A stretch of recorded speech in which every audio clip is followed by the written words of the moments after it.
Senden kalan aşka tarif yazdıran bir Alaturka yüzün kıyıma vuran anne karnı huzuru çocukluğumun sesi senden bana. Şimdi zamanı sızdıran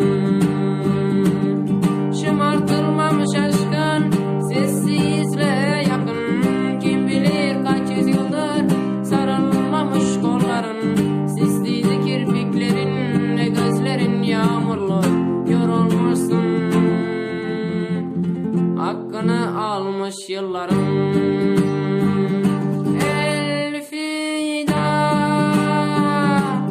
sen eski bir şarkısan Elfida, beni fark etme sakın, omuzumda iz bırakma, yüküm dünya yakın.